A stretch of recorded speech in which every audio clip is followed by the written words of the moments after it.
Notre premier invité ce matin dans cette heure d'actualité est Dr Herrera, Ephraim Herrera, qui est chercheur sur l'islam. Dr Herrera, bonjour, merci d'être avec nous ce matin. Bonjour. Vous êtes aussi auteur d'un livre, le Djihad de la théorie à la réalité.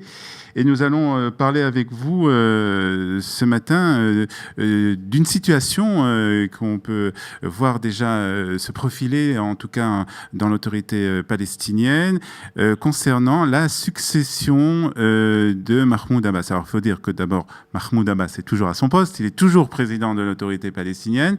Alors, il faut dire aussi qu'il a une santé un peu difficile ces derniers jours, puisqu'il a été fait ces derniers mois, plus exactement, puisqu'il a été à plusieurs reprises hospitalisé, et a commencé en fait au sein de l'autorité palestinienne une véritable bataille pour sa succession. Alors comment cela, on peut le voir dans l'autorité palestinienne, comment cela se concrétise?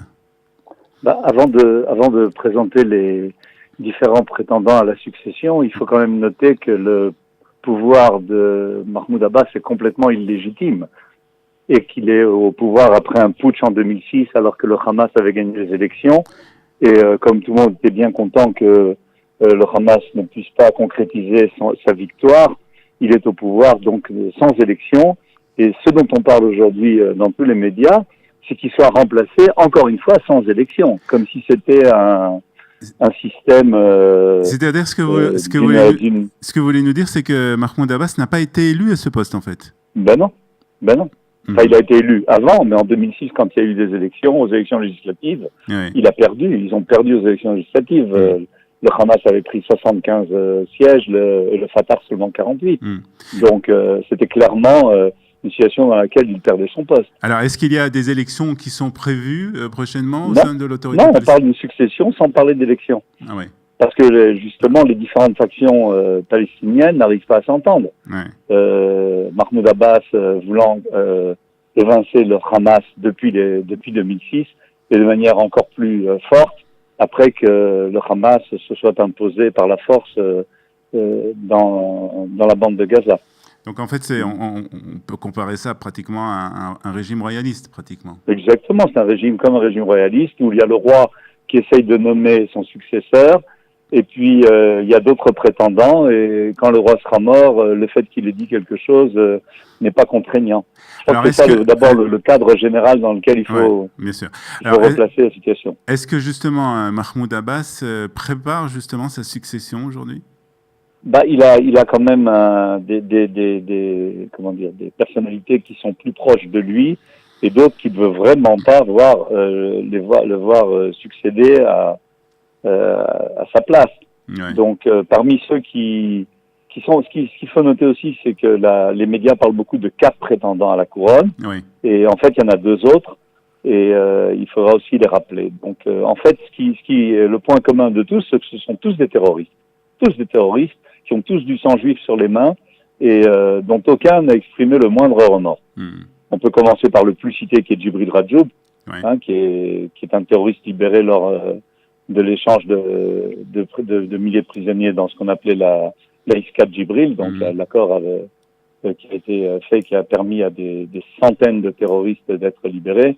À 17 ans, il avait lancé une grenade sur un bus militaire, il avait été condamné à perpétuité. Et qui vit aujourd'hui dans l'autorité palestinienne. Mais bien évidemment, et lui, c'est celui qui aujourd'hui s'occupe des sports, et qui a en fait poussé tout le BDS, empêché l'Argentine de venir jouer ici en Israël. Enfin, c'est un personnage assez répugnant qui dit qu'il y a un cancer dans la région et que par Allah, il est sûr que chaque centimètre carré de Palestine, de la mer au Jourdain, reviendra aux Palestiniens, qui dit que s'il avait une arme atomique, par la vie d'Allah, il l'aurait utilisée ce matin même. Mais enfin, comme il participe aussi à la, ce que paye l'autorité palestinienne, c'est de fait que ils préviennent, ils empêchent pas mal d'actes terroristes, parce que ça remet aussi en cause leur pouvoir, et donc de fait ils ne s'opposent pas de facto à l'arrestation quasiment quotidienne de terroristes par les forces israéliennes après Ramat Magen. C'est ce qui s'est passé. Alors aujourd'hui en Judée-Samarie. Un autre candidat à la succession? Ben, il y en a encore 3 autres qui sont rappelés tout le temps. Le plus important, à mon avis, c'est Majid Faraj, qui est le responsable des renseignements et qui, en fait, a le soutien des États-Unis parce que, étant très opposé à Al-Qaïda, il a donné des renseignements sur des terroristes qui ont permis de les liquider. Oui. Et dont la politique est une politique entre guillemets pacifique. Enfin, il déteste Israël, il fait la louange des terroristes, mais de facto, il est contre les actes terroristes. Ça, cette conception, c'est la conception classique qui avait été rapportée à Bourguiba. Israël, on la mange comme un artichaut, feuille par feuille, jusqu'à ce qu'on arrive au cœur. Et donc, du fait qu'il prône pas la violence, il a quand même les préférences des 4 officiels. Les autres, ce sont Mahmoud El Aloul, qui avait kidnappé des soldats en 83, qui a été arrêté 15 fois et qui est le lieutenant, disons, de l'autorité palestinienne. Il a eu un fils qui a été tué dans le deuxième intifada, mais lui aussi, il soutient le BDS contre Israël, donc les sanctions. Et le dernier, c'est Taoufik Tiraoui, qui est un assassin en série, lui. Alors comment ces candidats à la succession se préparent? Est-ce qu'il y a des actes de violence? Est-ce qu'on se prépare aussi peut-être avec des armes? On se prépare avec des armes, absolument. Chacun essaie de monter des factions, prend des armes qui ont été finalement données par Israël à l'époque des accords d'Oslo et qui ont servi déjà contre les Juifs et qui risquent de servir contre les Palestiniens. Ce Taoufik Tiraoui, il est un homme très violent qui a tué pas mal de Palestiniens aussi, pas uniquement des Juifs, parce qu'ils ont commis le crime de vendre des terres ou des maisons à des Juifs. Et Diskin l'avait décrit comme un psychopathe dangereux et imprévisible. D'accord, et qui est opposé aussi aux négociations. Mais celui qui manque, à mon avis, principalement, c'est Mohamed Dahlan. On n'en parle pas, mais c'est l'homme fort. C'est l'homme fort, très important. C'est un ami et partenaire de Sisi. C'est un ami de Sinwar, qui est le dirigeant du Hamas à Gaza. Lui-même vient de Gaza. Il a grandi avec Sinwar. C'est un ami des pays du Golfe. Il apporte beaucoup d'argent qu'il distribue aux pauvres et aux jeunes familles. Donc, il est très soutenu par les masses palestiniennes. C'est l'ennemi juré d'Abou Mazen parce que apparemment il avait monté un putsch qui a échoué. Et donc, il a été condamné par Abou Mazen et expulsé. Et récemment, il a gagné un procès en diffamation contre des auteurs français. C'est un candidat important donc à la succession. Important, c'est lui qui participe aujourd'hui principalement aux négociations entre Israël et Hamas. Il se peut que la semaine prochaine, il y ait un accord. Et donc, finalement, Mohamed Dahlan est très important. Il a été emprisonné 11 fois, libéré lui aussi avec les accords d'Oslo.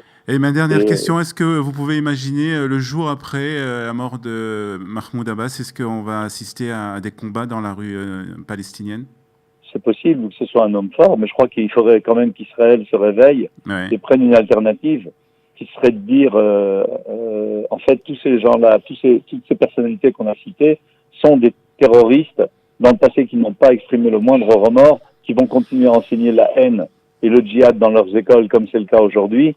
Et donc, c'est pas une solution à long terme. Il y a des alternatives. On peut nettoyer ces écuries d'Ogias et puis soutenir des Palestiniens qui veulent vivre en paix avec Israël. Il y en a quand même. D'un côté, on nous dit les islamistes et les terroristes sont une minorité. D'un autre côté, quand on dit qu'il y a des alternatives, on nous dit il n'y en a pas. Alors, il faut décider. Est-ce que la majorité est modérée ou non?